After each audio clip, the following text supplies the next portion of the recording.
सलाम, हेलो और सत श्री अकाल आप सभी लोगों को, जो मेरे सभी भाई सभी बहनें जो मुझे फेसबुक पे जुड़ रही हैं, चाहे जो लोग FFAR इंडिया यूट्यूब चैनल पे जुड़ रहे हैं।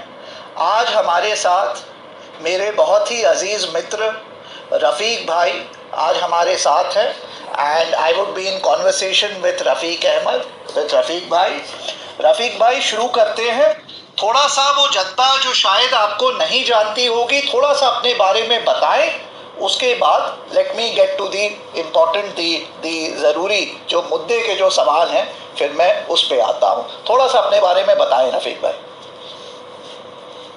अनुपम भाई, बहुत बहुत शुक्रिया आपका और थैंक यू वेरी मच।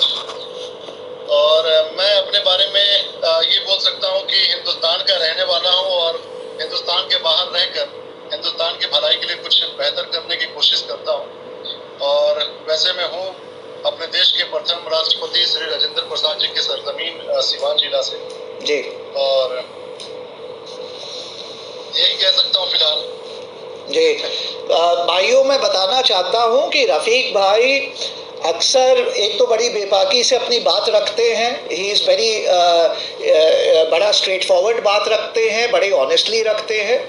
उसके अलावा ये जो गोदी मीडिया मोदी मीडिया का जो दौर चला है, रफ़ीक भाई अक्सर his endeavour is to debunk all the fake news and the exaggerated and जो ये गोदी मीडिया जो न्यूज़ प्लांट करता है और जो झूठी अफवाहें फैलाता है, उसको ये डिबंक करते हैं और बड़े अच्छे से करते आए हैं। रफ़ीक भाई शुरू करते हैं। आज का मेरा पहला सवाल आपसे है, जो सबसे इम्पोर्टेंट, देखिए सबसे बड़ा मुद्दा पिछले 2-2.5 महीने से यही है। मैं आपकी राय जानना चाहता हूँ डिटेल में कि मोदी सरकार ने ये जो कोरोना क्राइसिस को जो हैंडल किया है, their handling of the corona crisis, lockdown वगैरह बिफोर दैट, और आज जो स्थिति है भारत में, उसके बारे में आप क्या कहना चाहते हैं? What is your take on Modi सरकार handling of the corona crisis? बताएं प्लीज। जी अनुपम भाई, देखिए किस तरीके से ये एक पैंडेमिक देश में और पूरी दुनिया में आई है कोरोना वायरस की वजह से, कोविड-19 की वजह से। नो डाउट पूरी दुनिया परेशान है इसमें। पूरे देश की अलग अलग जो सरकारें हैं वो परेशान हैं। सब कोशिश कर रहे हैं कि इसको किसी तरीके से कंट्रोल में किया जाए, इसका इलाज निकाला जाए, और इसी तरह की कोशिश में हमारे देश की सरकार लगी हुई है।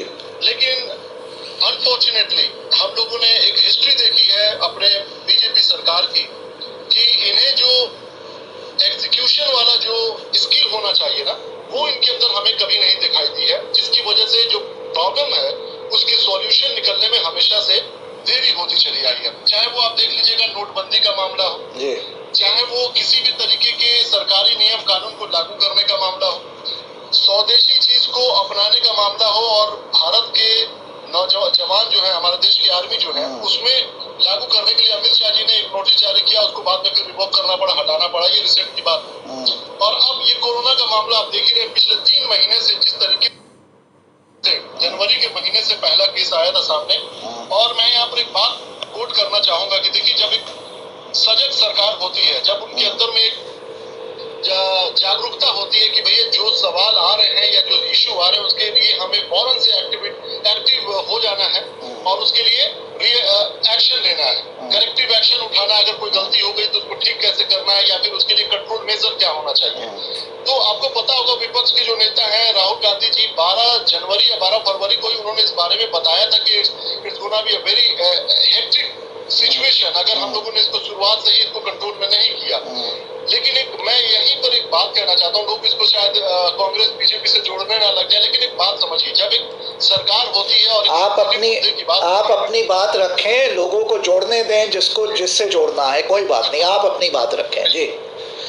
तो एक संजीदा सरकार जो होती है ना, जिसके अंदर में एक सीरियसनेस होती है समाज को लेकर, देश को लेकर, और एक समाज को बेहतर करने की दिशा में चलने को लेकर, वो हर एक पॉइंट को फौरन से उस पर एक्शन लेती है। अगर वो राहुल गांधी जी के उस ट्वीट का या फिर उनके सलाह का अगर वो बात माने होते तो हम लोग फरवरी के महीने से ही कंट्रोल मेजर अपनाए होते, और शायद जो आज संख्या 2 लाख के ऊपर पहुंच चुकी है, ये बहुत ही खतरे की घंटी है। अनुपम भाई, आप एक बात सोचिए, एक सिंपल सी लॉजिक है, जब हमारे देश में कोरोना का मामला 1 या 2 या 50 के करीब था, उस समय हमने पूरा 100% लॉकडाउन कर दिया। और अब ये कह रहे हैं कि हम इसको लॉकडाउन धीरे धीरे ओपन करेंगे, जबकि केस 2 लाख के ऊपर है। करेक्ट। अब आप एक बात सोचिए कि जब पहले जो चेन रिएक्शन होना था 1 या 2 व्यक्ति के जरिए, जब लॉकडाउन कर दिए तो वो चेन रिएक्शन हम 2 लाख तक पहुंच गए। अब आप सोचिए कि अगर हम लॉकडाउन खोलते हैं तो वो 2 लाख कितने लोगों को फैलाएगा। और आपको पता है कि भारत एक क्राउड वाली कंट्री है, जहाँ पर 135 करोड़ की आबादी है। और सबसे बड़ी बात कि हम अमेरिका की बात करते हैं, दूसरे कंट्रीज की बात करते हैं, हमारे देश के लोगों में अभी भी जागरूकता की बहुत कमी है। और वहाँ पर सरकार अगर इस तरह के गैर जिम्मेदाराना कदम उठाती है तो मुझे लगता है कि ये बहुत ही अफसोसनाक है। तो इस तरह के पैंडेमिक हो या कोई भी सिचुएशन हो, सरकार हमेशा फेल रही है अपने एग्जीक्यूशन स्किल को दिखाने में। बिल्कुल आपने सही कहा। चाहे नोटबंदी हो, जहाँ अगेन आइडिया तो बहुत ब्रिलियंट था, लेकिन एक्सिक्यूशन इतना खराब था। और हर दिन आफ्टर द अनाउंसमेंट इन्होंने नई नई चीज़ें करी, वैसे ही इन्होंने लॉकडाउन में किया है, कोई तैयारी ही नहीं रही है। रफ़ीक भाई, मेरा अगला सवाल है, इसी से कनेक्टेड है।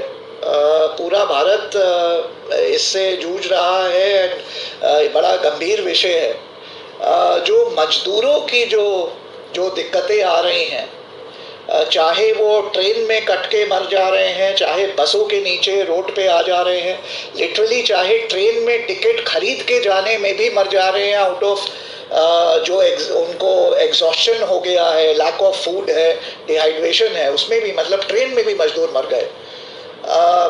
उनके बारे में थोड़ा सा आप बताएं, आप क्या कहना चाहते हैं? बिकॉज ये जिस तरीके से सरकार ने, मतलब लगता है कि दे जस्ट डोंट केयर, इनको कोई फ़र्क ही नहीं है मजदूरों को। इनको जो माइग्रेंट वर्कर्स ये लोग बुलाते रहते हैं, भाई माइग्रेंट क्या है तो भारत का ही, they are citizens of India. जैसे हम आप हैं, जैसे मोदी जी सिटीजन हैं, मैं हूँ, आप हैं, वैसे ये लोग भी हैं। तो थोड़ा बताएं, आपको क्या कहना है इसके बारे में? Could this situation have been handled much better? और ये भारत सरकार को ऐसा लग रहा है जैसे इनको कोई फर्क ही नहीं पड़ता है इन मजदूरों से। बताएं आप।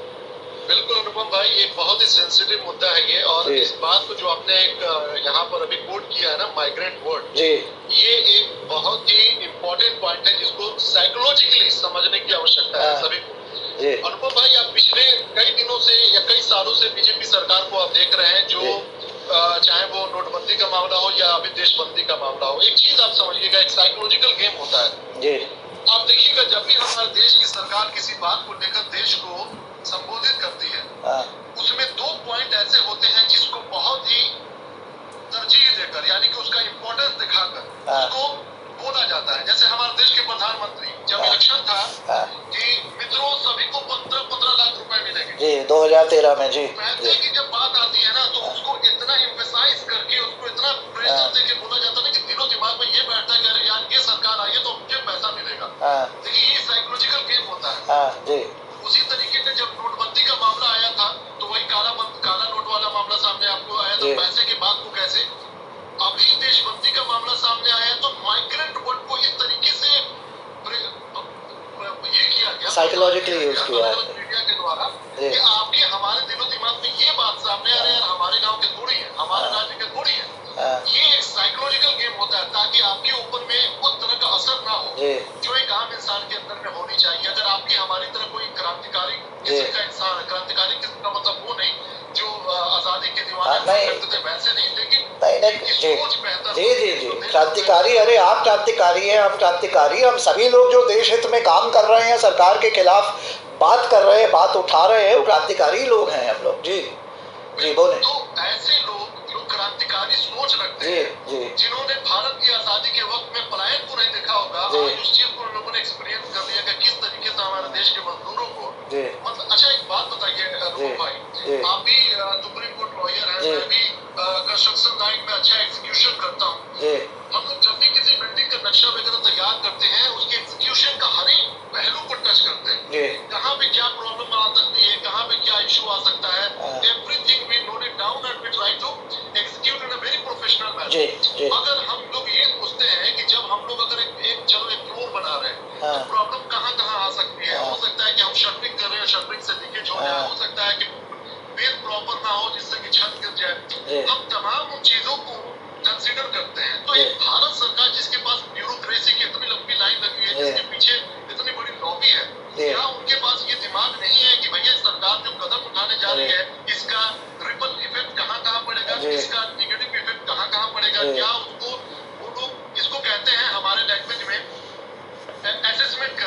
जी जी, रिस्क असेसमेंट, करेक्ट। जी रिस्क असेसमेंट करते हैं और रिस्क को आइडेंटिफाई करके हर जगह पर आप उसके कंट्रोल मेजर को अपनाते हैं। तो क्या जब आप देशबंदी करने जा रहे हैं तो आपको इस बात का आइडिया नहीं था कि इसका रिस्क कहाँ किस पर पड़ेगा और उसका एग्जीक्यूशन कैसे करेंगे, प्लान वे में कैसे करेंगे? वैसे भी आपने 2.5 लाख लोगों को वायरस होने दिया, क्योंकि देखिए आपको याद होगा अनुपम भाई के मोदी जी नमस्ते ट्रम्प गुजरात में जी, नमस्ते ट्रम्प जी, उस समय ऑलरेडी दुनिया के कुछ हिस्सों में ये पैंडेमिक फैल चुका था जी जी।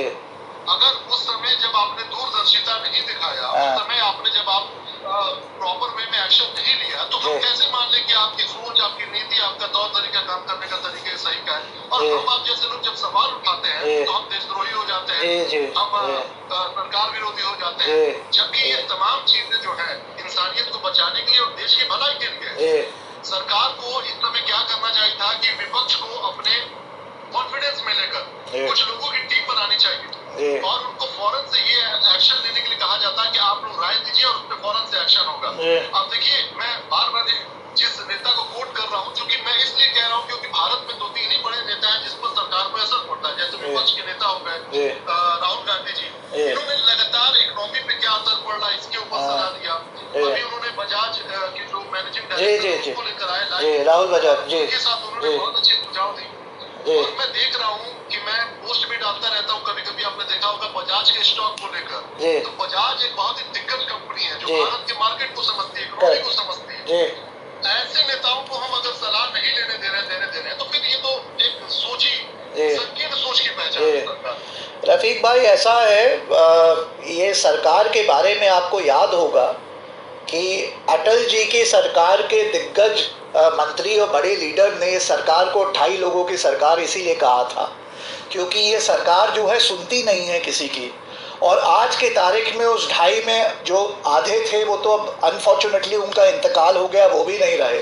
तो लिटरली ये सिर्फ 2 लोगों की सरकार है, मोदी जी और अमित शाह। और रही बात ब्यूरोक्रेसी की, मैं बता दूं मेरा बैकग्राउंड थोड़ा सा, क्योंकि मैं एक ब्यूरोक्रेट्स की फैमिली से आता हूं और जितने ही हाई एंड आज भी, हालांकि मेरी फैमिली में लोग रिटायर्ड ब्यूरोक्रेट्स हैं, रिटायर्ड कैबिनेट सेक्रेटरी लोग हैं, लेकिन अभी जो लोग सर्विंग ब्यूरोक्रेट्स हैं, जानने वाले हैं, दोस्त हैं, फैमिली फ्रेंड्स वगैरह हैं, वो बताते हैं इन कॉन्फिडेंस, ये जो सरकार है ये सलाह ले लेती है, हाँ, लेकिन उसके बाद अमल नहीं करती है, सुनती नहीं है। ये करते फाइनली अपनी ही हैं। तो इनके जितने सलाहकार हैं, दे एवरी टाइम फील कि हमने पूरा रिपोर्ट दे दी, इनको समझा दिया, लेकिन जब फाइनली ये लोग एग्जीक्यूट करते हैं तो उसमें एक भी बात को ये लोग रखते नहीं हैं आगे, एक भी बात को अमल नहीं करते हैं। तो जो ब्यूरोक्रेट्स भी हैं वो भी इनसे परेशान है, कहते हैं ये सुनते ही नहीं है, इनको लगता है यही सब। तो सारा पावर सेंट्रलाइज्ड है, सिर्फ पीएमओ जो चाहता है वही करता है। और पीएमओ में भी literally the PM Amit Shah and इनके डिफेंस में सिर्फ अजीत डोवल, लिटरली ये 3 लोग हैं जो पूरा भारत चला रहे हैं, सारा डिफेंस का अजीत डोवल चला रहे हैं। मैं अंदर की आपको बात बताऊं तो मुझे तो कहा जाता है जो डिफेंस फोर्सेस के जो हमारे सबसे बड़े कमांडर्स और डिफेंस, मतलब कहने का मतलब हमारे जो नेवी के चीफ हैं, एयरफोर्स के चीफ हैं, आर्मी के चीफ हैं, कभी कभी तो ऐसा है कि Ajit Doval seems to be even above these people when it comes to the defence policy. जो अजीत डोवल बोलते हैं वो होता है, प्रधानमंत्री बोलते हैं वो होता है, और जो होम मिनिस्टर अमित शाह बोलते हैं वो होता है। तो यू कैन जस्ट इमेजिन, तो ब्यूरोक्रेट जो ब्यूरोक्रेसी है वो भी परेशान है, फ्रस्ट्रेटेड है कि ये लोग सुनते ही नहीं है किसी की। ये तो राजतंत्र की तरफ बढ़ता कदम दिख रहा है जी, I mean it's very dangerous. और एक जो आधे आदमी थे जिसको जो जेटली साहब थे, पढ़े लिखे थे, वेल क्वालिफाइड थे, वो अनफॉर्चुनेटली उनका इंतकाल हो गया। तो अब कोई संभालने वाला नहीं है, बस ये 2 लोग चला रहे हैं। चलिए रफीक भाई, मेरा अगला सवाल है आपसे, और ये सवाल पे मैं मानता हूं कि you are the best person to answer this, क्योंकि आप अक्सर, मैंने देखा है आपका एंडेवर रहता है आपकी लाइफ में जो गोदी मीडिया और मोदी मीडिया की ये जो फेक न्यूज़, भड़काऊ न्यूज़, कभी कभी तो आप इनको आतंकवादी मीडिया भी कहते हैं, मैं जानना चाहता हूँ आपकी क्या राय है। ये पिछले 6 साल में ये टर्म मुझे याद है पहली बार रवीश कुमार जी ने इसको कॉइन किया जब उन्होंने कहा था मोदी मीडिया गोदी मीडिया। और आज तो लिटरली एक सेक्शन ऑफ मीडिया है जो आतंकी मीडिया है, जिसको सिर्फ एक काम है कि बस हिंदू मुसलमान भड़काओ और जो रियल इश्यूज है मुद्दे से बाहर ले जाओ। आपको क्या कहना है आज की इस गोदी मीडिया के बारे में? व्हाट इज योर, और डिटेल में थोड़ा सा बताएं, because you are the best person to answer this. What do you have to say about Godi media, Modi media today? ये देश की बदकिस्मती है अनुपम भाई, सीरियसली ये देश की बदकिस्मती है कि जिसको लोकतंत्र का चौथा पिलर कहा जाता है वो आज अपने कर्तव्यों को भूल चुका है सर। मैं गोदी मीडिया और ये जो आतंकवादी मीडिया के अलावा एक और टर्मिनोलॉजी का यूज करता हूँ जिसको मैं कहता हूँ कॉन्ट्रैक्ट लीडर मीडिया। ये कॉन्ट्रैक्ट लीडर है एक्चुअली, है ना। ये इसलिए मैं कहता हूँ क्योंकि देखिए, अगर आप एक समाज के प्रति किसी के नफरत भरने की कोशिश करते हैं, अगर आप किसी तरीके से देश के अंदर में दो समाजों के बीच में या दो जात के बीच में या किसी भी एक दूसरे इंसान के बीच में नफरत बढ़ाने की कोशिश करते हैं, आइडियोलॉजिकली आपका स्टैंड अलग हो सकता है, विचारधारा में एक दूसरे से आप डिफर कर सकते हैं, आपका स्टैंड किसी पॉइंट पे अलग अलग हो सकता है, लेकिन जब बात आती है कि जब मामला देश के बारे में आता है तो आप किसी को देशद्रोही बताते हैं, आप किसी को देशभक्त बताते हैं। जब आप अलग अलग अपने ऑफिस में बैठकर, दूध के अंदर में बैठकर और किसी एक समाज के बारे में अपनी राय बताने की कोशिश करते हैं, किसी के ऊपर में कीचड़ उछालने की कोशिश करते हैं, तो फिर वो पत्रकारिता कहाँ बची?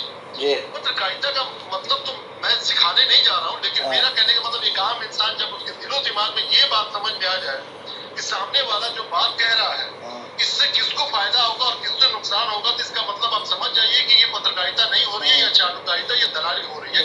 जी, प्रोपेगेंडा हो रहा है। जी, एक आम इंसान, बिल्कुल एक आम इंसान अगर ये बात को सोचने पे मजबूर हो जाए कि इस तरह की बातों से किसी एक समाज के ऊपर में जेनोसाइड जैसा मामला सामने आ रहा है। मैंने बीच में एक लगातार सीरीज चलाई थी कि क्या ये कॉन्ट्रैक्ट लीडर मीडिया एक समाज, एक समुदाय के लोगों का कत्लेआम कराना चाहती है। मेरा मकसद सिर्फ यही था कि अगर आप इस तरह की बातें कर रही हैं, आपने कोरोना के भी मैटर में देख लिया था कैसे एक समाज कोरोना जिहाद, बताइए कितनी ही शर्म की बात है कि मतलब एक पूरी दुनिया में जहाँ एक वायरस से लड़ा जा रहा है, वहाँ हम अपने देश में, अपने ही देश के अंदर के लोगों की नजर में कहीं गलत कहीं सही साबित होने की कोशिश कर रहे हैं, और इन गोदी मीडिया या दोगली मीडिया की वजह से।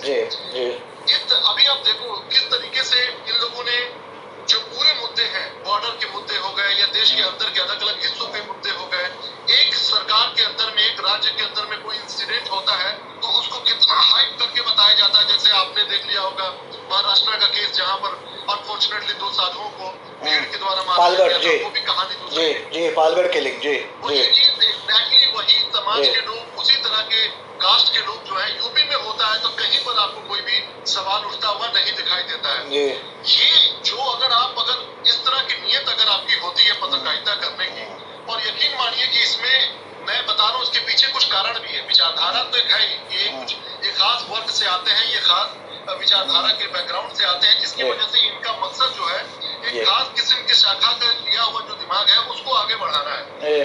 लेकिन इसके पीछे कुछ मजबूरी भी इन लोगों की है। जब आपको याद होगा कि 2015 और 16 में जब बीजेपी सरकार आई थी, उसने आते के साथ सबसे पहले आईटी एक्ट में बदलाव किया था। इनकम टैक्स डिपार्टमेंट का जो एक्ट होता है उसमें उन लोगों ने बदलाव किया था।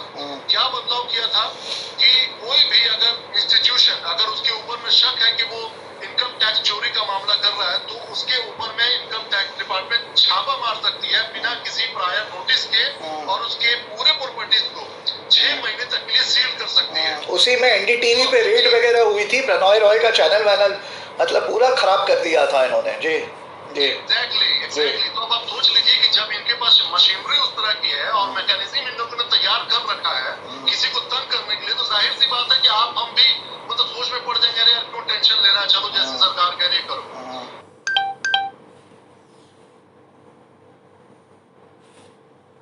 तो लेकिन कुछ पत्रकार जैसे ये सुधीर तिहाड़ी हो गया या फिर रंजना हो गई या रूबिका लियाकत जैसे हो गई, ये लोग कुछ ऐसे हैं जो मानसिक रूप से बीमार हो चुके हैं। अमीश देवगन भी उसमें ऐड कर दीजिए, और अर्नब गोस्वामी। अर्नब गोस्वामी तो प्रेसिडेंट है इन पागल मीडिया वालों के। जी बिल्कुल। वो तो आप देख लीजिए, ये मतलब जब आपको पत्रकारिता से आपको ये नजर आने लग जाए कि बिल्कुल समाज को तोड़ने, जब एक आम इंसान समझ रहा है जो राजनीति से कोई उसका मतलब नहीं है भाई, तो समझ लीजिए कि हमारे देश में एक बहुत ही भयंकर तरीके से गिरावट आ रही है सोच में, विचारधारा में, देश के प्रति सोच में, हर तरीके से भयंकर गिरावट आ रही है। और ऐसे लोग जो पत्रकारिता के नाम पे दलाली कर रहे हैं, यकीन मानिए ये सबसे बड़े जिम्मेदार हैं। और मैं आप लोगों ने भी कई बार पढ़ा होगा कि दुनिया के अलग अलग देशों में जब भी जेनोसाइड हुआ है, जब भी कोई दंगा फसाद हुआ है, जब भी कोई बड़े लेवल पे मास किलिंग हुआ है, हमेशा उसमें रेडियो का, टीवी का सबसे बड़ा रोल रहा है। चाहे वो आप जर्मनी की हिस्ट्री पढ़ लीजिए, चाहे वो आप अफ्रीका के बहुत सारे कंट्रीज का हिस्ट्री पढ़ लीजिए, चाहे चमड़े में भेदभाव करके आपस में लड़ा कर एक दूसरे को मारने की बात अगर हो तो उसमें भी प्रचार प्रसार करने का अलग अलग समय में अलग अलग जरिया रहा है। और भारत में अनफॉर्चुनेटली हम लोगों ने हिस्ट्री से सीखा नहीं है, उस चीज को दोहराने की कोशिश कर रहे हैं हम लोग, और इसमें नुकसान सबका है। नहीं, आप सही कह रहे हैं, हम लोग कभी नहीं सीखते हैं। जी जी जी जी, अरे बिल्कुल, क्या बताया जाए, अनफॉर्चुनेटली हम लोग इस इतिहास से सीखने की कोशिश नहीं करते हैं कि किस तरीके से हमारे, अगर आप सोचिए कि अगर जब देश की डिटोरिएट हो सकता है हमारा समाज, इस लेवल तक जा सकता है, तो समझ लीजिए कि क्या उनके अंदर में वो जज्बा होती कि अंग्रेजों से लड़ना है, अंग्रेजों को लड़ के भगाना है, कभी नहीं होती। नहीं, certainly I completely agree with you Rafiq भाई। हमारे जो फ्रीडम फाइटर्स ने जो बलिदान दिया, जो कुर्बानी दी, अगर वो आज 2020 के भारत को देखते तो वो अपने से पूछते कि क्या हमने इसके लिए आज़ादी दिलाई, इससे अच्छा तो अंग्रेज थे। क्वाइट लिटरली ये सच है। एक बात और कहना चाहूँगा, एक बात और है ये मीडिया को लेकर के। जब इंदिरा गांधी जी के समय इमरजेंसी हुई, जिसको डार्केस्ट पीरियड कहते हैं ऑफ इंडिपेंडेंट इंडिया, मीडिया का मुंह बंद कर दिया गया, तो उस समय तो चलिए सारे मीडिया वालों को उन्होंने जेल में डाल दिया। लेकिन ये एक अलग किस्म की आज इमरजेंसी हम लोग देखते हैं, ये बड़ी इंटरेस्टिंग है। एक तरफ तो एनडीटीवी वाला मॉडल जो आपने कहा कि इनको डरा धमका के रेड वगैरह करके अपनी तरफ कर लो, और जो ना डरे धमके, इनके पास इतना ज़्यादा पैसा है ये भारतीय जनता पार्टी के पास कि अब तो ये खरीद लेते हैं। और कैसे खरीदते हैं भाई? मीडिया है, मीडिया को चाहिए एडवर्टाइजमेंट। ये लोग अगर उसको एडवर्टाइजमेंट देने लगे इतना, तो मीडिया के सारे ये एडिटर सब जो है इनकी चाटुकारिता करने लगते हैं। सो दे बॉट द मीडिया। इनका ये है जिसको डरा धमका सकते हो उसको डरा धमका दो, बाकियों को खरीद लो। और आज जो मीडिया है वो सिर्फ प्रोपेगेंडा करता है, इनकी भाषा बोलता है।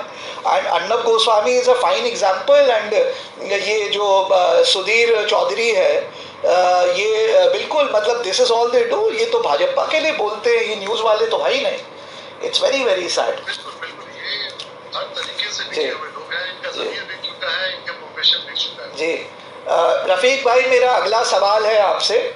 थोड़ा सा ये इंटरनेशनल सवाल है लेकिन इम्पोर्टेंट है, क्योंकि अभी पूरा अमेरिका जो है भी इससे जूझ रहा है। मैं छोटे में आपसे आपका कमेंट लेना चाहता हूँ।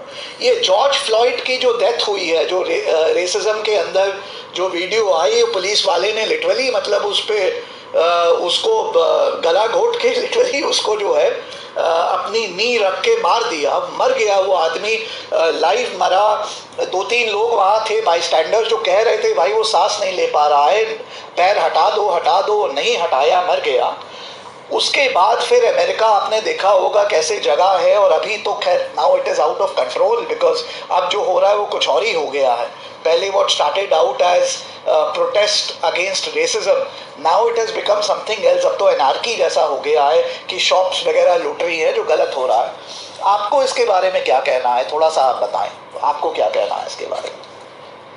बिल्कुल अनुभव भाई, जो आपने बताया वो केस जॉर्ज फ्लॉयड के बारे में, वो तो बैकग्राउंड लोगों को पता चल गया कि जो हेट बढ़ाया जा रहा है, जो हेट क्राइम हो रहे हैं, जो इंस्टीट्यूशनल हेट क्राइम हो रहे हैं पुलिस के द्वारा या किसी दूसरे इंस्टीट्यूशन के द्वारा, ये एक हालांकि मैंने इस पर एक बार वीडियो लाइव में भी बोला था, बहुत सारे न्यूज़ ने भी बताया था कि एक हिस्ट्री रही है अमेरिका की जहाँ पर काले गोरे का फर्क किया गया, ये तो सभी जानते हैं। बिल्कुल बिल्कुल। लेकिन आज के जमाने में 21वीं सदी में अगर इस तरह की मेंटालिटी है अभी भी, तो नो डाउट ये होना आज नकल था। क्योंकि देखिए जो सरकारें हैं, अनफॉर्चुनेटली हम अपने देश में देखें या अमेरिका में देखें या कुछ और बड़े मुल्कों में देखें, जिस तरीके की राइट विंगर्स सोच वाली सरकारें बैठी हुई हैं, जिस तरीके से एक खास विचारधारा, एक खास किस्म के सोच को बढ़ावा देने वाली सरकारें बैठी हुई हैं, ये चीज ऐसे ही उग्र रिवॉल्यूशन को बढ़ावा देती है। देखिए ऐसा नहीं है कि अमेरिका में पहले काले गोरे को लेकर पुलिस ने कार्रवाई नहीं करी। बहुत सारे ऐसे केसेस आपने देखा होंगे कि जब बच्चे को गोली मारते हुए दिखाया पुलिस ने,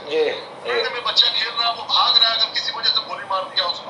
कई ऐसे केसेस हुए हैं, लेकिन इतने बड़े लेवल पर रिवॉल्यूशन इसलिए नहीं हुआ, इसलिए नहीं कर पाए लोग, क्योंकि कहीं ना कहीं वहां पर एक ऐसी मैकेनिज्म थी, एक ऐसा सिस्टम था जो इससे लड़ने को साथ था, उन लोगों के साथ में था कि नहीं अगर आपके साथ गलत हुआ तो हम इसका विरोध करते हैं और इसके ऊपर कार्रवाई करेंगे। जैसे हमारे देश में भी मॉब लिंचिंग को एक बिल्कुल जनरलाइज कर दिया गया है, नॉर्मल बना दिया गया कि अच्छा मॉब लिंच हुआ चलो ठीक है हो गया। जी जी, यहाँ तो आदत सी हो गई है। जी जी, आदत सी हो गई है।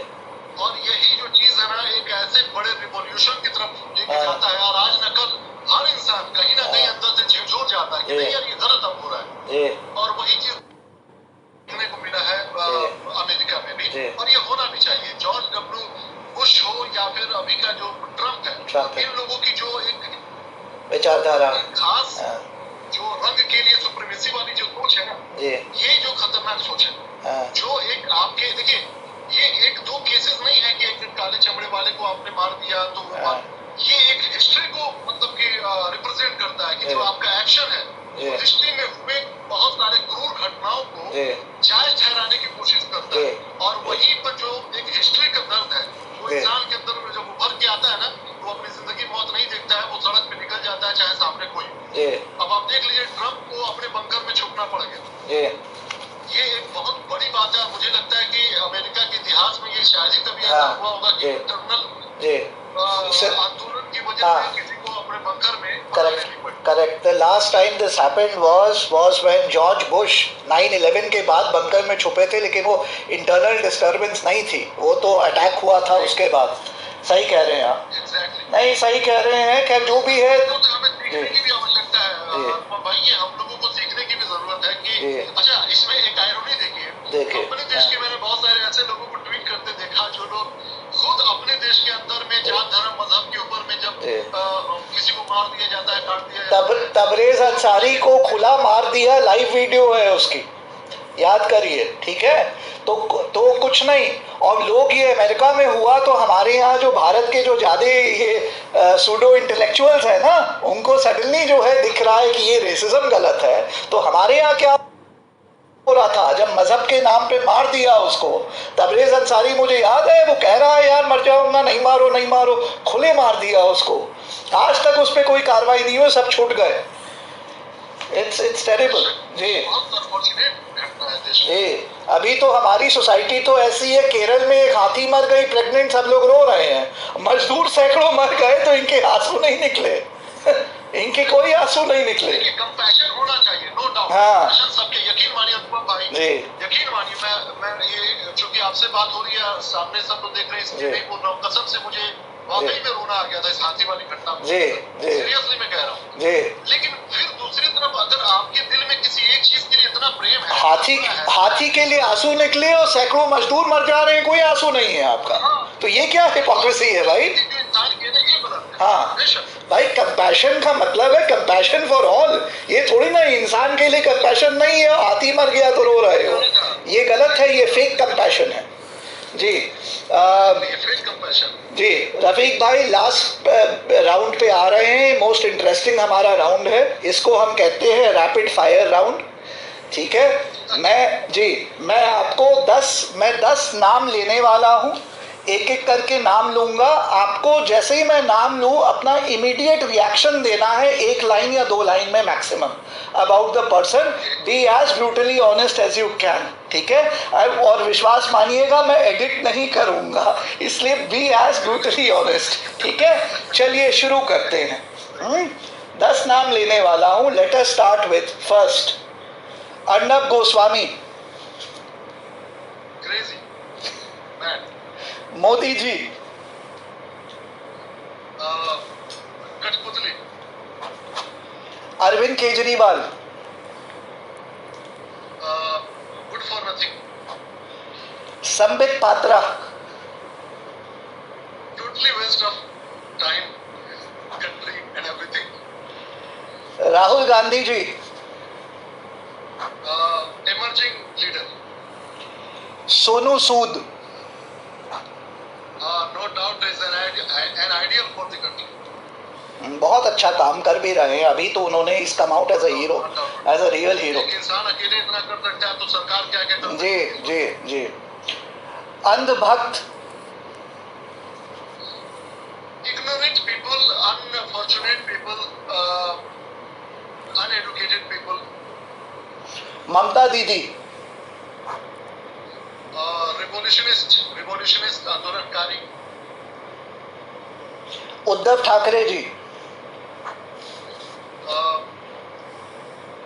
an example for good governance. जी। और फाइनली है, कंट्रोवर्शियल है, Nathuram Godse, First terrorist of independent India. Well said, well said Undoubtedly, without any second thought. जी, वेल सेड। रफीक भाई, बड़े बेबाकी से आपने सभी सवालों का जवाब दिया, thank you so much. Before we end this interview, आखिरी में your message to the youth of India, जो यूथ है उसके लिए क्या मैसेज है?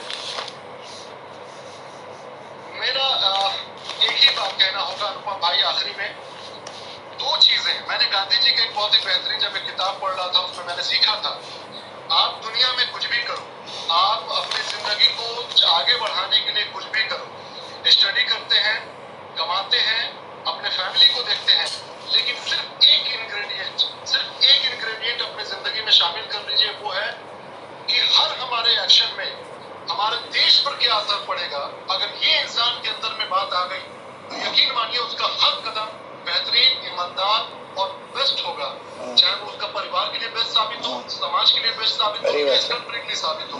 अगर आप नौकरी कर रहे हैं और आपको लगता है कि मैं अपने देश को रिप्रेजेंट कर रहा हूँ, तो यकीन मानिए वो आपकी नौकरी सबसे बेस्ट नौकरी होगी। अगर आप कोई बिजनेस कर रहे हैं और आपको लगता है कि मेरा देश का इससे भला होना चाहिए, तो आप कभी इनकम टैक्स में चोरी नहीं करेंगे। अगर आप मजदूरी भी कर रहे हैं और आपको लगता है कि मेरा देश में कंट्रीब्यूशन हो रहा है, तो खुद को एक बेहतरीन इंसान समझते हैं, क्रांतिकारी समझते हैं, तो मेरा कहने का मतलब ये है, सिर्फ कोई भी आप काम कीजिए, यकीन मानिए गांधी जी के इस पॉइंट को याद रखिए कि 3 पॉइंट, अगर आप ऑनेस्ट रहिए, कंटिन्यू काम कीजिए और उसमें एक देशभक्ति, पैट्रियटिज्म को जरूर शामिल रखिए, यकीन मानिए आपका जीवन सफल हो जाएगा और ऑटोमेटिक आप सही रास्ता पे चलेंगे और हम सब लोग चलेंगे, आपका देश भी बेहतर हो जाएगा। सबसे बेस्ट चीज तो यही कह सकता हूँ। जी, बहुत बढ़िया, बहुत बढ़िया। I think it's a beautiful message Rafiq भाई, और सभी जनता को मैं बस यही कहना चाहता हूँ कि रफीक भाई के बारे में एक बात मैं आप लोगों को बता दूँ, मैं अपने को काफ़ी अपराइट और राइचियस मानता हूँ, लेकिन ये एक इंसान है और बड़े कम ऐसे इंसानों को मैं जानता हूँ पर्सनली। ये एक ऐसे इंसान है, I would like to put it on record, ये मेरे से ज़्यादा राइचियस है, ये कभी कॉम्प्रोमाइज़ नहीं करेंगे, सही और गलत के बीच में अगर थोड़ा भी वेवर करना पड़े ये नहीं करेंगे, ये नहीं कॉम्प्रोमाइज़ करेंगे। ये हैं Rafiq Ahmed. Thank you so much Rafiq भाई for your time, it's been a pleasure. हाँ जी, तो भाइयों बहनों, ये था मैं in conversation with Rafiq Ahmed, with Rafiq भाई। आशा करता हूँ आप लोगों को ये इंटरव्यू पसंद आया होगा। रफ़ीक भाई की बहुत सी बातों से आप लोग भी रूबरू हुए, उनकी सोच से रूबरू हुए। I hope you liked it. चलिए मिलते हैं एक और समय, एक और वीडियो, एक और इंटरव्यू में। तब तक के लिए अपना ध्यान रखें। जय हिंद और जय भारत।